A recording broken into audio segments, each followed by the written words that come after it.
ان الحمد لله نحمده ونصلي على رسوله الكريم اما بعد اعوذ بالله السميع العليم من الشيطان الرجيم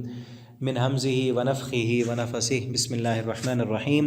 قالوا سنراود عنه اباه وانا لفاعلون۔ ترجمہ قرآن میں سورہ یوسف آیت نمبر 61 سے ہم پڑھیں گے۔ قالو انہوں نے کہا سنراود ان قریب ہم آمادہ کریں گے، منائیں گے، تیار کریں گے، عنہ اس کے بارے میں، اباہ اپنے بھائی کو، وانا لفاعلون ضرور ہم ایسا کریں گے۔ پیچھے ہم پڑھ رہے تھے یوسف علیہ السلام کے بھائی، وہی بھائی جنہوں نے کنویں میں ڈالا تھا، اللہ نے اقتدار دیا، وہی بھائی غلہ لینے آئے ہوئے تھے، اور یوسف علیہ السلام نے کہا تھا آئندہ جب آنا اپنے بھائی کو بھی ساتھ لے آنا، اگر نہ لے کے آئے تو پھر میرے پاس نہ آنا۔ تو انہوں نے کہا ہم ضرور اپنے باپ کو منائیں گے تاکہ وہ ہمارے بھائی بنیامین جو باپ سے ہے اس کو ہمارے ساتھ بھیج دے، اور ضرور ہم ایسا کریں گے۔ وقال لفتیانی، اور کہا یوسف علیہ السلام نے، لفتیانی اپنے نوجوانوں سے جو ان کے خادم تھے ان سے کہا، لفتیانی اجعلوا اپنے نوجوانوں سے، اجعلوا بنا دو تم، رکھ دو تم، بضاعتہم ان کے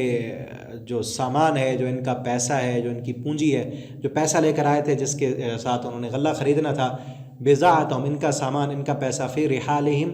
ان کے سامان میں، لعلہم شاید کہ وہ یعرفونہ پہچان لیں اس کو، یعنی انہوں نے مفت میں غلہ دے دیا اور پیسہ جو تھا ان کا ان کے سامان میں رکھ دیا۔ اذا انقلبوا جب وہ لوٹیں گے، الی اہلہم اپنے گھر والوں کی طرف، لعلہم یرجعون شاید کہ وہ دوبارہ لوٹ کر آئیں۔ کس قدر احسان ہے! پچھلے سبق میں تو ہم نے پڑھا کہ یوسف علیہ السلام نے، میں نے یہ کہا تھا کہ اپنے بھائیوں کو جنہوں نے کنویں میں ڈالا تھا ان کو بھی یوسف علیہ السلام نے اپنے ہاں مہمان نوازی ان کی اچھی کی، اور ان کو غلہ دیا، اور ان کو کوئی تانا بھی نہیں دیا، ان کو یہ گمان بھی نہیں ہونے دیا کہ وہی یوسف ہے، پتہ ہی نہیں چلا ان کو، ٹھیک ہے نا۔ اب یہاں کیا ہے کہ ان سے وہ پیسے ہی نہیں لیے، مفت میں دے دیا سب کچھ۔ لعلہم یرجعون شاید کہ واپس لوٹ کر آئیں گے۔ فلما رجعوا پھر جب وہ لوٹے، الی ابیہم اپنے باپ کی طرف، واپس آئے گھر اپنے باپ کے پاس، قالو کہنے لگے، یا ابانا اے ہمارے ابا جان، منع من الکیل روک دیا گیا ہم سے ماپ تول، ٹھیک ہے نا، ہم کو جو ہمارا غلہ ہے وہ روک دیا گیا ہے۔ فارسل معنا بھیج تو ہمارے ساتھ، اخانا ہمارے بھائی کو، نقتل تاکہ ہم ماپ لائیں، ہم تول لائیں۔ کیل اصل کہتے ہیں پیمانے کو جو بھر کر دیا جاتا ہے، ٹھیک ہے نا۔ آپ ہمارے بھائی کو بھیجیں، وہ بھی اپنا سامان لائے گا، کیونکہ پہلے انہوں نے کہا تھا ایک بھائی ہمارا گھر ہے اس کا حصہ بھی دیں، اب ہمیں اس کا حصہ بھی نہیں ملے گا اور ہمارا بھی نہیں ملے گا، چونکہ وہ سمجھیں گے کہ تم جھوٹ بولتے ہو۔ آپ بھیجیں ہمارے بھائی کو، وَإِنَّا لَهُ لَحَافِظُونَ اور ہم اس کی ضرور حفاظت کرنے والے ہیں۔ تو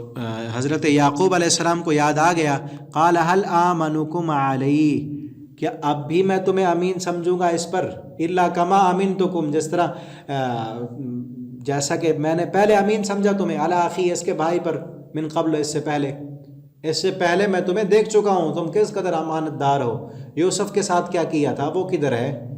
اس کے لیے بھی تم نے قسمیں کھائی تھی نا، اور سب کہتے تھے ہم حفاظت کریں گے اس کی۔ فاللہ خیر حافظا اصل اللہ ہی حفاظت کرنے والا ہے، وہو ارحم الراحمین اور وہ رحم کرنے والوں میں سب سے بڑھ کر رحم کرنے والا ہے۔ ولما فتحوا متاعہم پھر جب کھولا انہوں نے اپنا سامان، جب غلے کے اپنے تھیلے اونٹوں سے اتار کر کھولے، وجدوا بضاعتہم پایا انہوں نے اپنا سامان، اپنا پیسہ، ردت الیہم جو لوٹا دیا گیا تھا ان کی طرف، کہ ان کا پیسہ جو ہے وہ بھی واپس لوٹا دیا گیا ہے اور انہیں غلہ بھی دے دیا گیا ہے۔ قالو تو کہنے لگے، یا ابانا اے ہمارے ابا جان،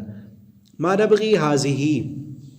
یہ پایا ہم نے اس میں، بضاعتنا اپنا سامان، ردت الینا واپس کر دیا گیا ہمیں، ونمیر اہلنا اور چاہتے ہیں ہم جو ہے ایک زیادہ اونٹ ہم غلہ لے کر آئیں، ونحفظ اخانا اور اپنے بھائی کی ہم حفاظت کرنے والے بھی ہیں، ونزداد کیل بعیر اور زیادہ لائیں گے ہم ایک اونٹ سامان کا، ذالک کیل یسیر یہ تو بڑا آسان ہے، آپ ہمارے بھائی کو ہمارے ساتھ بھیجیں، ایک اونٹ سامان بھی اور لائیں گے، اور ہمیں پیسہ بھی انہوں نے پہلے نہیں لیا تو اب بھی نہیں لیں گے، ٹھیک ہے نا. جس طرح انہوں نے یوسف علیہ السلام سے کہا تھا کہ ہم ضرور اپنے باپ کو منائیں گے، تو وہ یہاں پر اپنے باپ کو منا رہے ہیں. پھر حضرت یعقوب علیہ السلام نے کیا کیا، ان سے قسمیں لیں کہ ہم ضرور جو ہے اپنے بھائی کو واپس لے کر آئیں گے، اور پھر ان کو ساتھ بھیج دیا. اب انشاءاللہ اگلے سبق میں ہم پڑھیں گے. اللہ تعالیٰ سے دعا ہے اللہ تعالیٰ ہمیں قرآن پڑھنے، سمجھنے، اس کے مطابق عمل کرنے کی توفیق عطا فرمائے. والسلام علیکم ورحمۃ اللہ وبرکاتہ.